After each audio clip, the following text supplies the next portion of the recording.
The first thing that told me my daughter had lied was a pharmacy alert at 6:12 on a Tuesday morning. It said my sister Lila's prescriptions had been transferred to Meadowbrook Residential Care, 43 miles from the little blue house where she had lived independently for 19 years.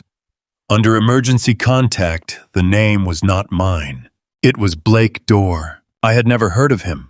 When I called my daughter Kendra, she answered on the fourth ring and said, "Dad, don't start. Aunt Lila chose this. She needs more care than you can give her." Then she hung up. I was 64 years old, recently retired after 36 years as a county building inspector. I had spent my career noticing the details people hoped no one would notice. A blocked exit, a false signature, a wall closed before the wiring was checked. My own family had mistaken my patience for blindness. If you have ever heard someone use the word help when they really meant control, you already know why I did not call Kendra back.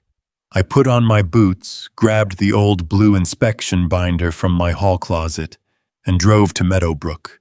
The little blue house sat behind mine on 2 acres outside Columbus, Ohio. I called it the Maple House because of the silver maple that leaned over its front porch, but Lila always called it Bluebird. I built it for her when she was 39 and I was 45. Lila was born with cerebral palsy. Her speech could be slow, especially when she was tired, and her right hand curled inward when she got anxious. But her mind was sharp. Sharper than mine in most matters involving people. She handled her own bills, picked her own doctors, volunteered twice a week at the library, and could beat me at Scrabble while carrying on a conversation through the small tablet mounted to her wheelchair. She did not need someone to make decisions for her. She needed ramps with the right slope cabinets. She could reach a shower without a threshold, and enough time to finish a sentence before people decided what she meant. That distinction had shaped most of our adult lives. After our mother died, Lila came to live with my wife, Beth, and me for what we thought would be one winter. She stayed 7 years, not because she had to, because we liked being together. Then Beth died of ovarian cancer when Kendra was 11. For the first year after the funeral, I went through life like a man walking through a house after the power had gone out. I remembered where the furniture was, but I still hit every corner. Lila was the one who kept breakfast happening. She sat at the kitchen table every school morning, helping Kendra braid friendship bracelets, while I burned toast and pretended I was all right. On Sundays, Lila made waffles from Beth's recipe. She would ring a little copper bell when the first batch was ready. Kendra used to come running down the hall in socks, sliding the last 3 feet and laughing before she hit the cabinet. That bell still hung beside Lila's stove. When I built Bluebird, I made every doorway wide enough for Lila's chair and every switch low enough for her reach. I kept the plans in a blue binder with the inspection photos, receipts, and notes from the occupational therapist who had helped us design it. I was proud of that house in a way I was not proud of many things. But pride can hide a flaw. Mine was believing that if I provided enough, fixed enough, and stayed calm enough, I could keep conflict from becoming damage. I did not understand that refusing to see a fracture does not stop it from spreading. Kendra was 36 by then. She had married Bryce Fallon 6 years earlier, and they lived 20 minutes away in a subdivision where every driveway looked pressure-washed. Bryce had started 3 businesses in 5 years, a mobile detailing company, a deck sealing service, a home staging partnership. Each one began with expensive equipment and cheerful social media posts. Each one ended with a quieter explanation. Kendra worked in medical billing from home. She was efficient, organized, and impatient with anyone who took longer than she thought they should. For years, she had helped Lila with online forms and insurance portals. Lila trusted her. I trusted her too. That was the part I had to face later. Kendra had not forced her way into our lives. We had opened the door. 3 weeks before the pharmacy alert, I had driven to Cincinnati for a weekend woodworking expo. Lila was supposed to spend Saturday at the library and Sunday with Kendra. On Saturday afternoon, Kendra called and told me Lila had fallen in her bathroom. "She's okay," she said quickly. "Probably a bruised hip.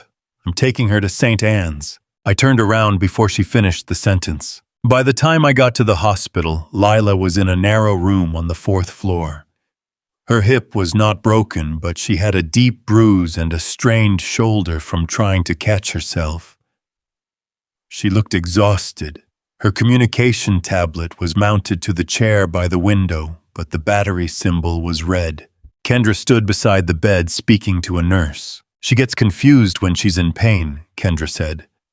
"I handle most of her decisions." I stopped in the doorway. Lila looked at me. Her eyes widened and her left hand moved over the blanket. "Hey, Lil," I said, going to her. "I'm here." She tried to speak. The first sound caught in her throat. Kendra put a hand on my arm. Dad let her rest. Lila squeezed my fingers twice. That was an old signal between us. 2 squeezes meant wait, so I waited. The doctor explained that Lila would need 2 or 3 weeks of physical therapy before she was comfortable transferring from chair to bed again. A short rehab stay made sense. I agreed. Lila nodded. Then Kendra said we should also evaluate whether independent living is realistic anymore. Lila turned her head toward her so fast she winced. I felt it. A change in the room. "Temporary rehab first," I said. "Then we decide with Lila." Kendra smiled in a way that showed no warmth. "Of course. With Lila." The next morning, while I was getting coffee in the cafeteria, Kendra handled the admission paperwork for Meadowbrook's rehab wing. She told me it would save time. I let her. That was my first mistake. My second was accepting her explanation when Lila's tablet disappeared 2 days later. "The charger is at the house," Kendra said. "She can use the call button if she needs anything." Lila tried to tell me something during my next visit, but her speech was strained from medication and fatigue. I caught the word home.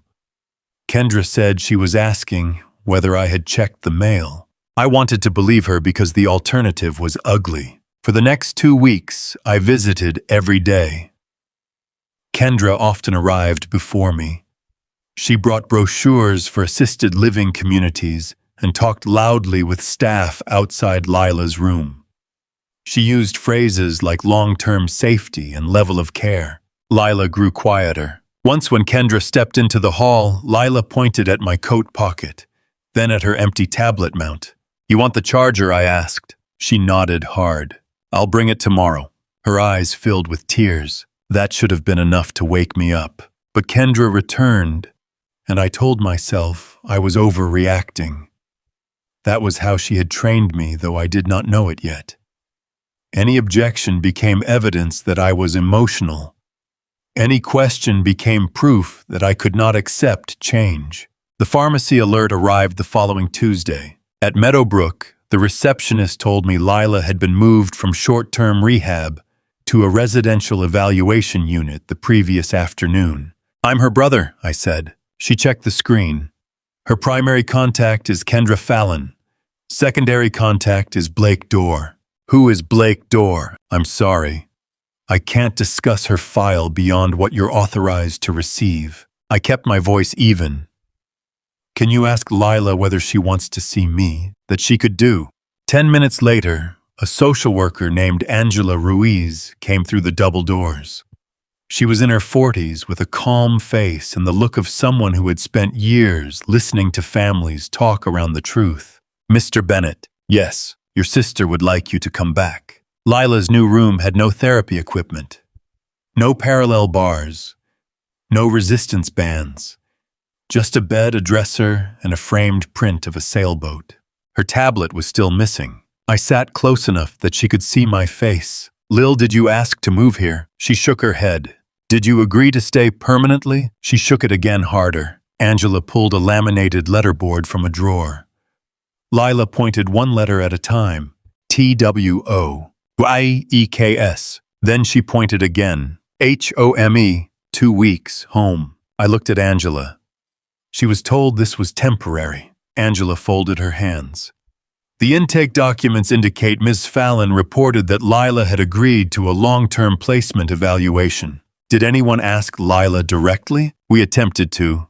She appeared fatigued and her communication device was not available. Lila hit the arm of her wheelchair with her left hand. Angela's expression changed. I took a breath.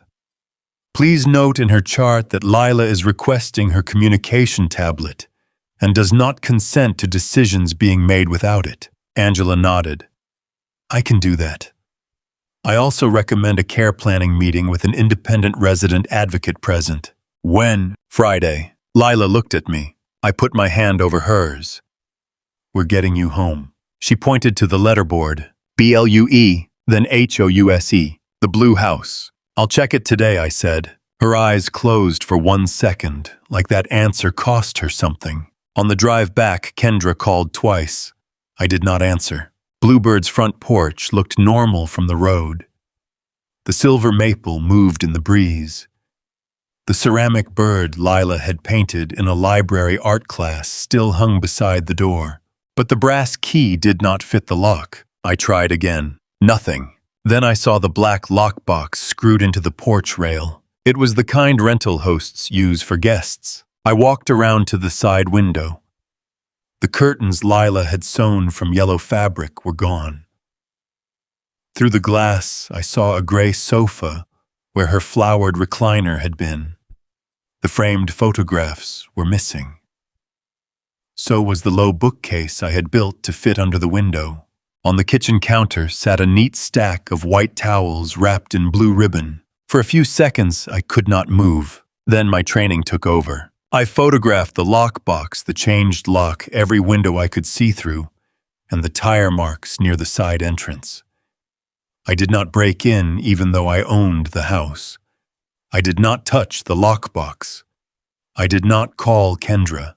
Instead, I walked next door to see Mrs. Yates. She was 81 and knew everything that happened within half a mile. Walt, she said when she opened the door. I wondered when you'd come asking. What did you see? Her mouth tightened. 2 men moved Lila's furniture into a box truck last Thursday. Your daughter was here. She said Lila was going somewhere with better supervision. Did they say where the furniture went? No, but one of the men dropped this. She handed me a folded invoice from a cleaning company. Across the top, someone had written Bluebird Turnover Corporate Stay. The service date was 2 days before Lila's fall. That was the first proof the plan had started before the accident. At home, I opened my blue inspection binder. Most people would have seen floor plans and old photographs. I saw dates. A picture of Lila smiling in the empty kitchen 19 years earlier. A note about the height of the counters. The serial numbers of the smoke detectors.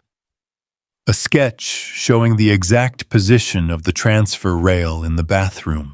I remembered something Kendra had said at Thanksgiving the year before. We had been standing in Bluebird's kitchen while Lila finished pie. Kendra looked around and said, this place would rent for a fortune during football season. Lila had laughed.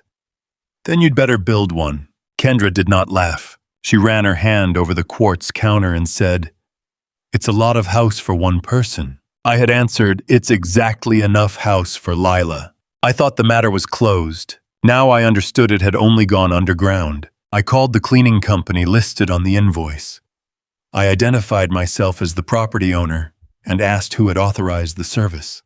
The manager hesitated. The booking came through Breyer and Dorr Property Services. Who is Dorr? Blake Dorr. He handles access and guest turnover. The name from Lila's emergency contact form. I asked for no private information. I only asked them to preserve their work order because the property may have been listed without permission. Then I searched the address online. Nothing appeared at first. I tried the name Bluebird. There it was. Bluebird Cottage, fully accessible corporate retreat. The listing showed Lila's kitchen, Lila's bathroom, Lila's porch. The yellow curtains were still in the photos, which told me the pictures had been taken before the furniture was removed. One photograph showed the copper waffle bell hanging beside the stove. Availability began the coming Friday. The minimum stay was 6 weeks. The host profile belonged to Briar and Dor. The co-host's first name was Kendra. I took screenshots of every page. Then I noticed a review section marked Upcoming Reservation. A company from Indianapolis had booked the house for 3 traveling supervisors. Check-in was noon Friday, the same day as Lila's care planning meeting. Kendra was not just trying to place Lila somewhere else. She had already promised her home to strangers. I sat at my desk with my hands flat on the wood until the shaking stopped. There are moments when anger feels like action. It is not. Anger is heat. Action is direction. I called the rental platform's property safety line, told them the listing was unauthorized, and provided proof that I owned the property. They froze the listing and said they would contact the guests to arrange alternative accommodations. They also gave me a reference number. Then I called a locksmith I had used on county jobs for 20 years. "Can you meet me at a property this afternoon?" I asked. "Emergency. Family." He sighed. So emergency. By 4 o'clock, Bluebird had new locks again. I had the lockbox removed and bagged without opening it, and I filmed the condition of each room as we entered. The bedroom closet held boxes of hotel-style bedding. The garage contained Lila's wheelchair ramp, cushions, her shower chair, and 3 plastic bins labeled personal. Inside one bin were her photographs, library awards, winter scarves, and the small wooden recipe box that had belonged to Beth. On top sat the copper waffle bell. That was the moment the betrayal became personal in a way no bank statement could capture. Kendra had packed our family rituals into a storage bin, so strangers would not have to look at them. A white envelope lay on the kitchen counter, addressed to Briar and Dor Property Services. It contained a smart lock warranty card registered 3 weeks earlier. 3 weeks earlier was 9 days before Lila fell. That was the second proof. That evening I visited Lila with her tablet charger, her mounting bracket, and the copper bell. Angela watched while I connected the device. When the screen lit up, Lila's whole face changed. She typed slowly. "Kendra said you agreed." "To what?" "Care home." I never agreed. She stared at me, then typed. "She said Blue House costs too much." I pulled my chair closer. "Did she ask to rent it?" "Number." "Did she ask you to sign anything?" Lila's fingers hovered. She held papers, said therapy. "Did you sign?" She shook her head, then typed. She used old signature page. I felt the room narrow. Years earlier, Lila had used a signature guide for certain documents. She placed a transparent template over the paper to keep her pen on the line. Kendra had helped scan some signed forms for insurance appeals. "Are you saying she copied your signature?" Lila nodded. Angela said, "We need to document this carefully." She asked Lila a series of simple, direct questions. Did she want Walt present? Yes. Did she want Kendra making decisions for her? No. Did she want an independent resident advocate at Friday's meeting? Yes. Lila typed one more sentence. She took my mail in April. April was 4 months earlier. That was when I realized this was older than the fall, older than the listing, and wider than the house. The next morning, with Lila's written permission, I took her to her credit union in Meadowbrook's transport van. Angela arranged it as part of a community reintegration visit. Lila sat beside me in the small office of a branch manager named Priya Shah. Priya had known Lila for 8 years. She did not speak to me as if Lila were absent. That mattered. "Lila," she said, "what would you like us to review?" Lila typed account access and transfers. Kendra had been an authorized helper on Lila's household checking account, meant to pay utilities if Lila was sick. She was not a joint owner. Priya printed 6 months of activity and turned the pages so Lila could see. There were 9 transfers to Breyer and Dorr Property Services. The first was in April. Small at first, $400, then $800, then $2,000. The total was $13,600. Each transfer had been labeled home preparation or care planning. Did you authorize these? Priya asked. No. Did you receive statements by mail? No. Kendra said bank went paperless. Priya checked the account notes. The mailing address was changed in April to Kendra's home. Lila looked at me. I remembered Kendra bringing over a stack of mail in May and saying the post office had mixed up forwarding labels. Another fracture I had explained away. Priya removed Kendra's access immediately at Lila's request, changed the mailing address back, and opened a formal review of the disputed transfers. She explained that the process would take time. Some money might be recoverable, some might not. That was realistic. Justice rarely arrives as one clean sweep. Usually it comes in receipts, forms, phone calls, and people willing to say exactly what happened. Before we left, Priya asked whether Lila wanted to name a new helper. Lila looked at me. I said, only if you want. She typed temporary until I hire someone. That answer made me proud. She did not replace Kendra with me. She restored her own control. In the parking lot, I asked who is Blake Dorr. Lila typed Kendra friend. Came to house. Took photos. When? March. 3 months before the fall. That was the third proof. The plan had not begun in a hospital room.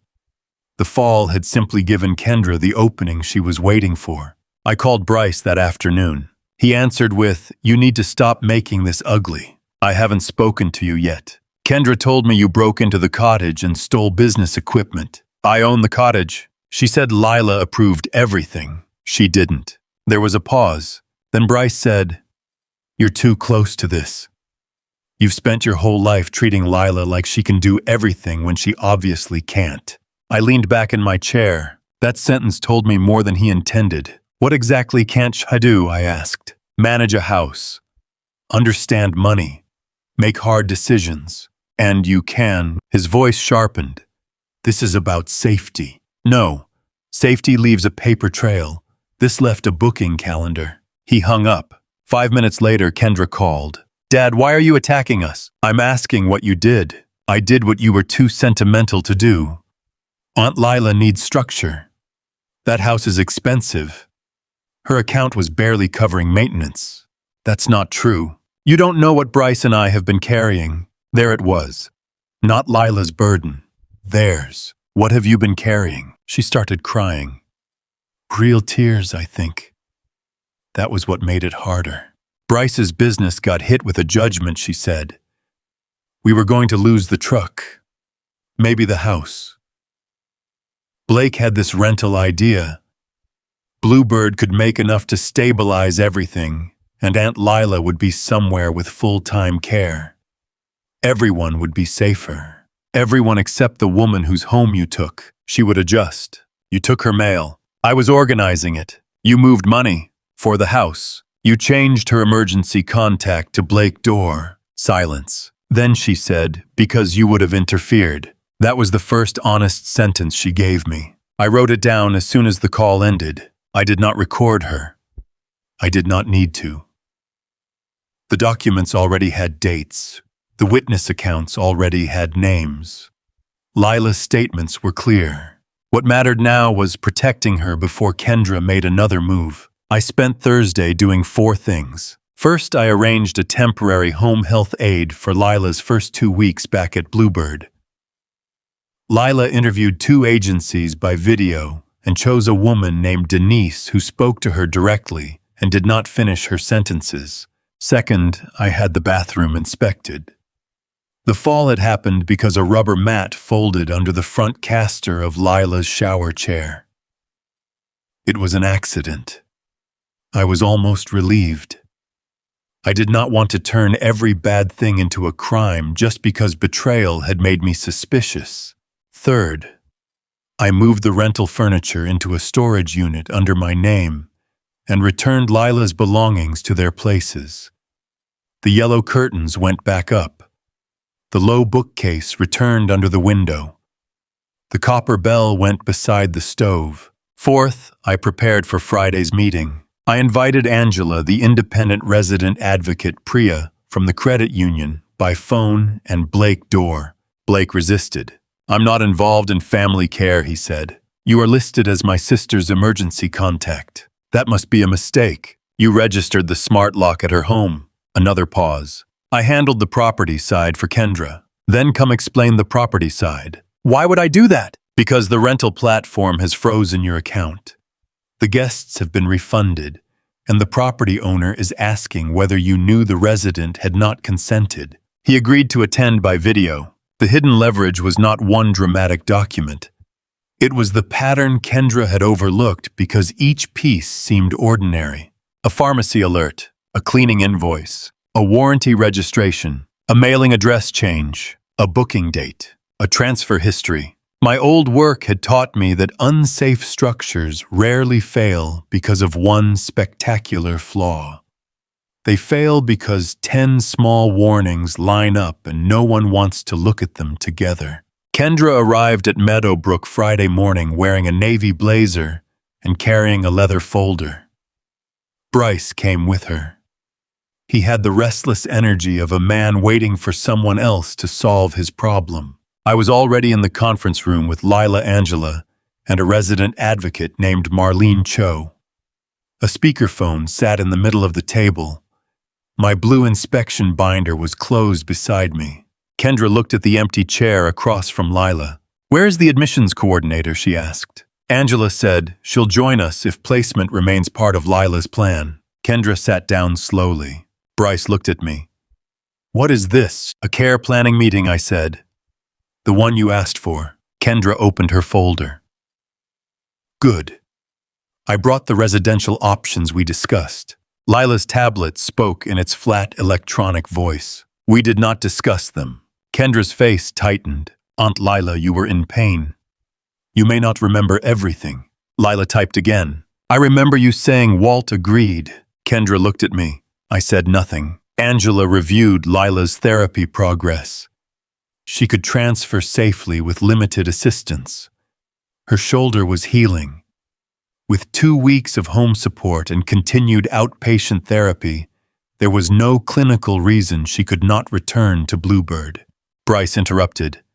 "That house is not safe for her alone." I opened the blue binder. "The house was designed for her," I said. "Every accessibility feature has been inspected. The bathroom issue has been corrected. The home health plan is in place." Kendra said, "This is exactly the problem. You make everything sound manageable because you can't accept that she's aging." Marlene leaned forward. "Lila is not asking you to accept her risk. She is stating her choice." Kendra turned towards her. "And who are you?" "An independent resident advocate." For the first time, Kendra looked uncertain. Then the speakerphone rang. I pressed the button. "Blake." "Yes," a man said. Kendra's head snapped toward the phone. Bryce whispered, "Why is he here?" I answered without looking at him. "Because he is listed as Lila's emergency contact." Kendra went pale. Blake spoke quickly. "I want to be clear that I believed Kendra had authority to manage the cottage." "What did she tell you?" I asked. "That Lila was moving permanently and the family wanted to convert the property to a furnished rental." "Did she tell you Lila had approved it?" "Yes." "When were the listing photographs taken?" "March 19th. Lila's fall had been May 28th. The room became very still. Kendra said, "We were exploring options. That does not mean anything was final." I slid the cleaning invoice across the table. The turnover was scheduled 2 days before the fall. She did not touch it. I placed the smart lock warranty card beside it. The lock was registered 9 days before the fall. Then I set down the booking printout. The first 6-week reservation was accepted before Lila entered the hospital. Bryce rubbed both hands over his face. Kendra looked at Lila. "I was trying to make this sustainable," Lila typed. "For who?" No one answered. Kendra's strongest defense was the one she had been building for months, that Lila had verbally agreed, then forgotten or changed her mind after I influenced her. Angela addressed it directly. We documented Lila's request to return home before Mr. Bennett showed her any rental information. We also have her statement that she believed the stay was limited to 2 weeks. Her cognition has been evaluated. She understands her choices. Marlene added, a person does not lose the right to make decisions because communicating those decisions takes longer. Kendra's eyes filled again. You're all acting like I threw her into the street. Meadowbrook is a good facility. Lila's device spoke before anyone else could answer. You moved me out before I fell. That sentence landed harder than shouting ever could. Kendra turned toward me. Dad, please. You know I love her. I believed part of her did. That was the tragedy. Love without respect had become permission in her mind. Permission to decide. Permission to take. Permission to call resistance confusion. I opened the last section of my folder. Lila has removed you from her account access and emergency contacts, I said. The rental listing is cancelled. The guests have been refunded. The locks are changed. Your access to Bluebird is over. Bryce pushed back from the table. You can't just destroy us over a misunderstanding. This was not a misunderstanding. We needed the money. I know. That surprised him. Kendra stared at me. How? You told me yesterday.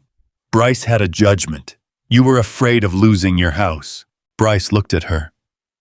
You told him. She closed her eyes. I continued. Fear explains why you were tempted. It does not excuse what you chose. Priya joined by phone and explained that the credit union had opened a review of the disputed transfers. She did not accuse anyone of a crime. She simply stated that Kendra's access had been removed and that the documented transactions would be examined. Angela said Meadowbrook was filing its own report regarding the questionable consent forms and unauthorized contact changes as required by policy. The process would not end that day. No one was being marched out in handcuffs. There would be interviews, document review, and decisions by people beyond that room.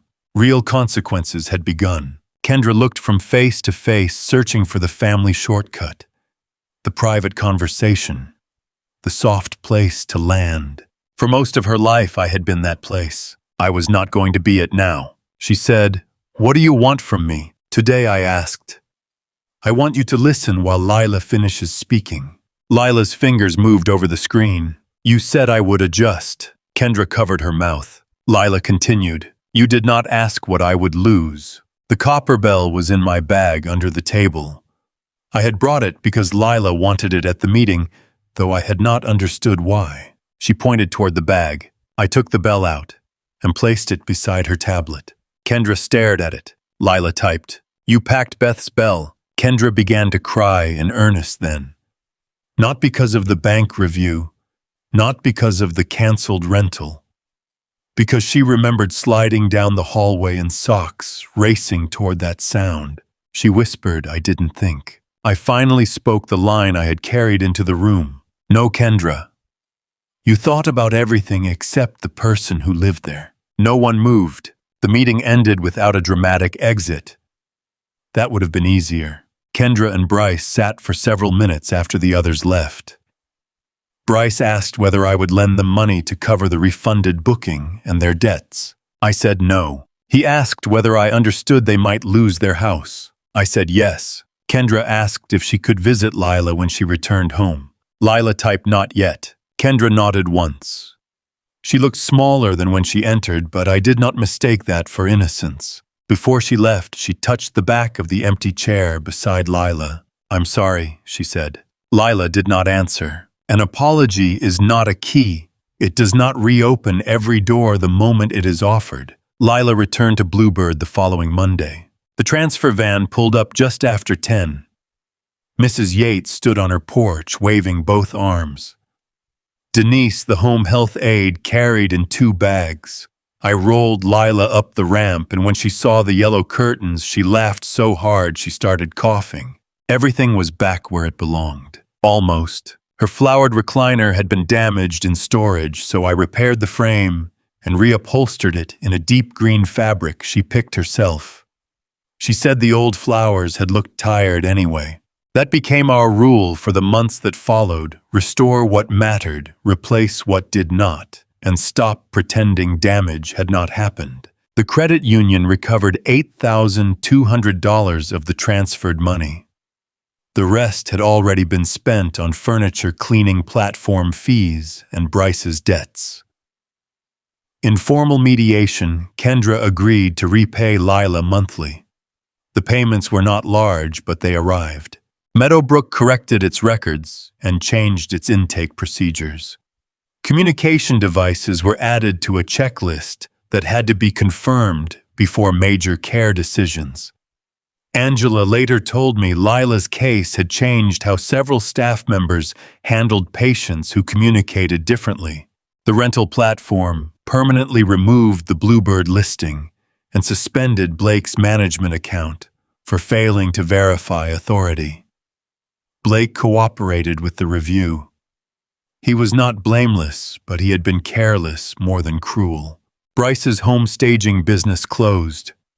He and Kendra sold their house before the bank forced the issue and moved into a smaller rental. Their marriage nearly ended. Maybe it should have. I stayed out of that decision. Kendra lost her job in medical billing after her employer learned she was under review for misuse of someone else's financial access. That consequence took months, and it came from their policies, not from me calling for revenge. For a while she blamed me. Then she blamed Bryce. Then slowly she began using the word I. I changed the address. I moved the money. I told the facility she had agreed. I packed the house. That was the first sign that an apology might someday mean something. 6 months after Lila came home, Kendra wrote her a letter. Not a text. Not an email. A letter in her own handwriting. Lila read it 3 times and put it in a drawer. What did she say? I asked. Lila typed no excuses this time. Do you want to answer? Not yet. Another 4 months passed. By then, Lila had hired a part-time personal assistant named Joe, a graduate student studying library science. Joe helped with scheduling transportation and online forms, but every decision stayed with Lila. I learned to ask before stepping in. That sounds simple. It was not. For most of my life, protecting people had meant building rails, checking alarms, fixing leaks, and making sure doors opened in the right direction. After Kendra's betrayal, I had to learn that protection also meant leaving room for someone else's choice, even when I was afraid for them. My flaw had not been loving too much. It had been believing love and authority were the same thing. One Sunday morning, almost a year after the pharmacy alert, I was in my kitchen when I heard the copper bell ring from Bluebird. Once, then twice. I walked across the yard carrying a jar of blackberry jam. The silver maple had begun dropping yellow leaves across the porch. Through the window, I saw Lila at the stove with Joe beside her. Kendra was sitting at the table. I stopped outside. Lila had not told me she was coming. That was her right. When I entered, Kendra stood. She looked nervous and older. Not defeated. Just stripped of the certainty that family would absorb whatever she did. Hi, Dad, she said. Hi. No hug. Not yet. On the table sat 3 plates and Beth's waffle recipe card. Kendra had brought a small box. She opened it and took out a new wooden frame for the recipe card made from maple.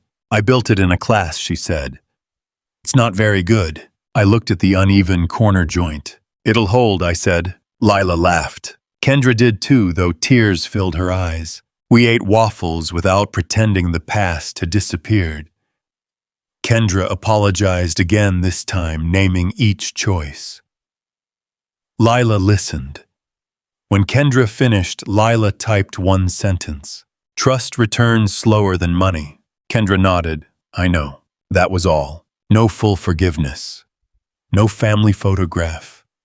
No promise that things would be the same.